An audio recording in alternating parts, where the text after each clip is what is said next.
Hi friends, இன்னைக்கு நம்ம இந்த வீடியோவில் சுவரொட்டி மிளகு பிரட்டல் எப்படி செய்யணும்னு பார்க்கலாம். வாங்க வீடியோக்குள்ளார போகலாம். இப்போ நம்ம இந்த வாங்கின மண்ணீரில் வேக வச்சுக்குவோம்.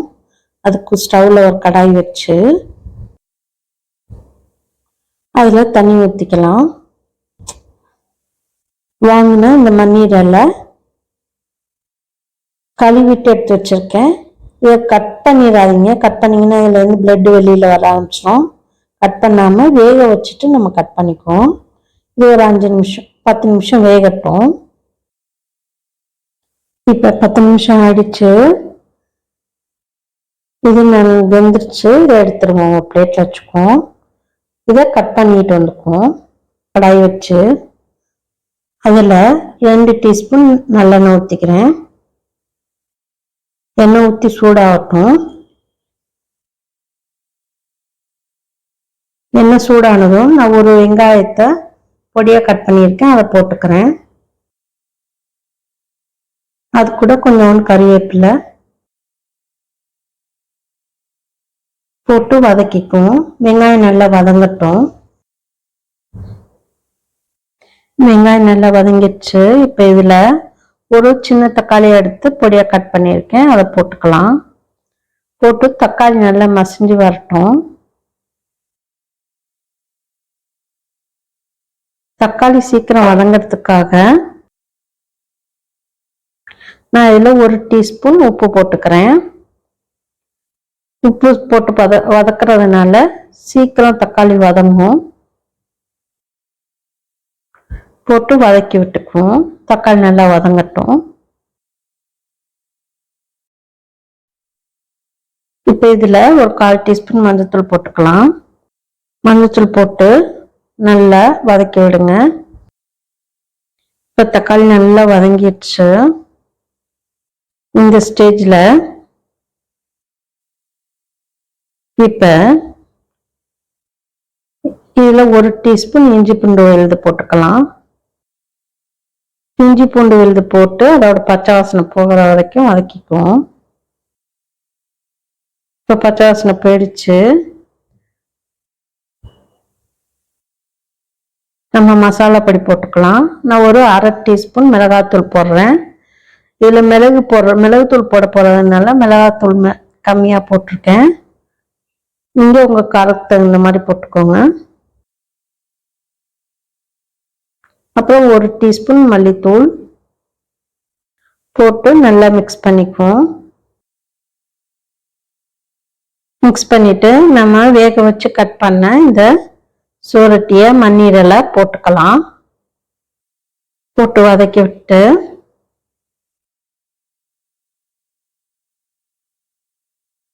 இதில் கொஞ்சமாக தண்ணி ஊற்றிக்குவோம்.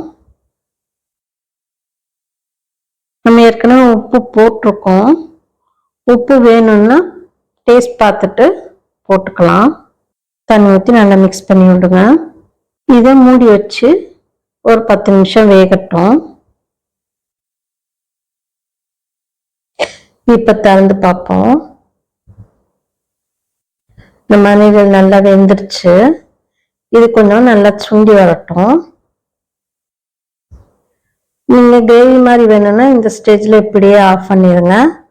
நான் கொஞ்சம் வறுவல் மாதிரி எடுக்க போகிறதுனால கொஞ்சம் சுண்ட வச்சுக்கிறேன். இது கொஞ்சம் நல்லா சுண்டட்டும். அப்பப்போ கிளறி விட்டுக்கோங்க. இப்போ நல்லா கொஞ்சம் சுண்டிட்டு வருது.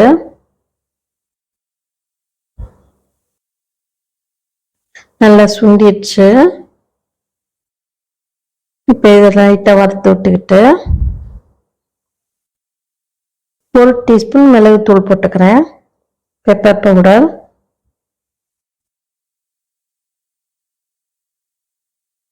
போட்டு நல்லா மிக்ஸ் பண்ணி விடுங்க. மிக்ஸ் பண்ணி லைட்டாக வறுத்து விடுங்க.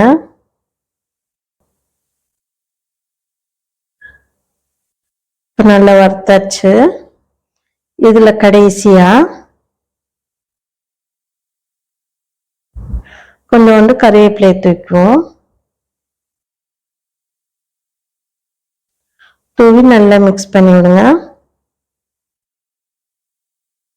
இப்போ சுவையான மண்ணீரல் மிளகு பிரட்டல் ரெடி ஆயிடுச்சு. இதை இறக்கிடுவோம். இப்ப சுவையான மண்ணீரல் மிளகு பிரட்டல் ரெடி ஆயிடுச்சு. இத சர்விங் பிளேட்டுக்கு மாத்திக்குவோம். இந்த மண்ணீரல் ரொம்ப ஹெல்த்துக்கு ரொம்ப நல்லது.